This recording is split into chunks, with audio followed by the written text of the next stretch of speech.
അടിച്ചു പൊളിച്ച് കളയാൻ ഈസിയാണ്, അത് നടത്തിക്കൊണ്ട് പോകുക ബുദ്ധിമുട്ടാണ്. പക്ഷെ അയാൾ പബ്ലിക്കിൽ അത് ആ മാപ്പ് പറച്ചിലൊന്നും എനിക്കത്ര വെർത്തായിട്ട് തോന്നിയിട്ടില്ല. നന്നായിട്ട് പറയേണ്ടിയിരുന്നു. അത് മറ്റേ പുള്ളി വിളിച്ചപ്പോഴും പറഞ്ഞിരുന്നു അങ്ങനെയല്ലത്താ ഇങ്ങനെയാണ് പറയേണ്ടിയിരുന്നത്, പക്ഷെ അയാളെ കൊണ്ട് അത് പറ്റിയിട്ടുണ്ടായിരുന്നില്ല എന്ന്. അങ്ങനെയല്ല, ഇത് നിങ്ങൾ ആത്മാർത്ഥമായിട്ട് മാപ്പ് പറയണം. അത് പറയേണ്ടത് ആ സമൂഹത്തിനോട് പറയണം, മാത്രമല്ല അവരുടെ വീട്ടുകാരും പറയണം. അവരെയും കൂടെ ഇൻവോൾവ് ചെയ്യിക്കണം. ആ കുടുംബങ്ങൾ അവർ വളർപ്പിന്റെ കൂടെ കൂടുതൽ കൊണ്ടാണ് ഇങ്ങനത്തെ അന്യമത ആൾക്കാരെയൊക്കെ മോശപ്പെടുത്തുന്നത്. കൃഷ്ണനെയും ശിവനെയും ഒക്കെ ദൈവമായിട്ട് വെച്ചിരിക്കുന്നിടത്ത് ആ ദൈവത്തിനെ എടുത്തു വെച്ച് ഇങ്ങനെ അവഹേളനപരമായിട്ട് നടത്തുന്നത് ഒരിക്കലും സംഭവിക്കാൻ പാടില്ലാത്തൊരു തെറ്റ് തന്നെയാണ്. അല്ലെങ്കിൽ നമ്മൾ ആ വിശ്വാസങ്ങളിൽ ഉണ്ടായിരിക്കുന്നത്. ഇപ്പോൾ ഞാൻ പറയട്ടെ, മുഹമ്മദ് നബിയുടെ കാർട്ടൂൺ വരച്ചെന്ന് പറഞ്ഞാൽ എത്ര പേരെയാണ് കൊന്നത്, എന്തെല്ലാം പ്രശ്നങ്ങളാണ് നടന്നത്. അപ്പം നിങ്ങളുടെ ഒരു ഇതിനെ തൊട്ട് കഴിഞ്ഞാൽ ഉടനെ നിങ്ങൾക്ക് വേദനിക്കുമോ? അപ്പോൾ പിന്നെ ഇത് നല്ലതാണോ? സഹിഷ്ണുത അവർ കാണിക്കുന്നത് എപ്പോൾ വേണമെങ്കിലും പൊട്ടിത്തെറിയാം. അപ്പോൾ അങ്ങനെ ഒരു വശത്തേക്ക് നമ്മളെ കൊണ്ട് നിർത്തി കൊടുക്കരുത്. ഒരു കലാപം, ഒരു പ്രശ്നം ഉണ്ടാക്കാൻ എളുപ്പമാണ്, പരിഹരിക്കാൻ വലിയ പാടുമാണ്. അപ്പോൾ അത് മനസ്സിലാക്കുക. ഒരു പ്രശ്നം ഉണ്ടായിക്കഴിഞ്ഞാൽ അതിൽ കൂടെ നഷ്ടം വരുന്നത് നമുക്ക് തന്നെയായിരിക്കും, നമ്മുടെ കുടുംബങ്ങളിലേക്കായിരിക്കും ഒരു കയറുക എന്നുള്ളതാണ്. അവിടെ അവരിങ്ങനെ കാത്തിരിക്കുകയാണ് അടിയൻ. അപ്പോൾ വടി വെട്ടി അവരെ കൈ കൊണ്ട് കൊടുക്കരുത്. ഏറ്റവും വലിയ തെറ്റാണ്, നമ്മൾ ഏച്ചത്തരമാണ്, ചെയ്യരുത്.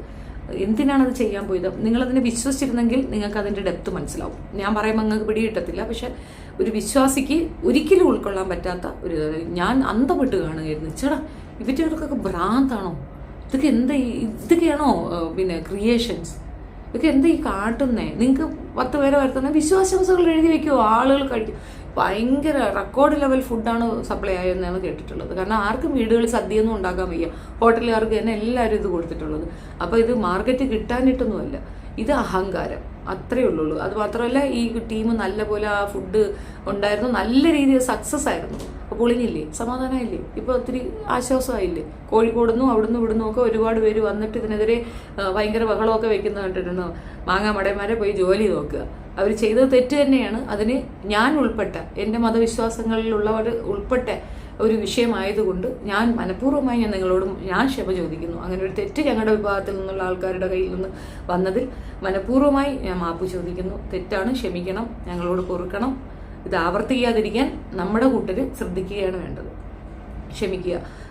ക്ഷമ വലിയ മനസ്സുള്ളവർക്ക് മാത്രം സാധിക്കുന്ന ഒരു കാര്യമാണ്. ഞങ്ങളുടെ ഭാഗത്തുനിന്ന് വലിയൊരു തെറ്റ് വന്നുപോയി. ഇനി ഇത് ആവർത്തിക്കാതിരിക്കാൻ മാക്സിമം ആവർത്തിക്കാതിരിക്കുക എന്നുള്ളതാണ് എനിക്ക് പറയാനുള്ള മെസ്സേജ്. ദയവ് ചെയ്തിട്ട് ക്ഷമിച്ച് ഇത് അവസാനിപ്പിക്കാൻ ശ്രമിക്കുക. ഇതൊരു വലിയ വിഷയമാക്കി വളർത്തിക്കൊണ്ടുവന്ന് പരസ്പരം വെട്ടാനും കുത്താനുമുള്ള ഒരു കാര്യമാക്കി വളർത്താതിരിക്കാൻ മാക്സിമം ശ്രദ്ധിക്കുക. എൻ്റെ ഭാഗത്തു നിന്നുള്ള ആത്മാർത്ഥമായ ക്ഷമ പറച്ചിലാണ് ഞാൻ ചെയ്യാൻ ആഗ്രഹിച്ചത്. ക്ഷമിക്കുക പ്ലീസ്. നന്ദി.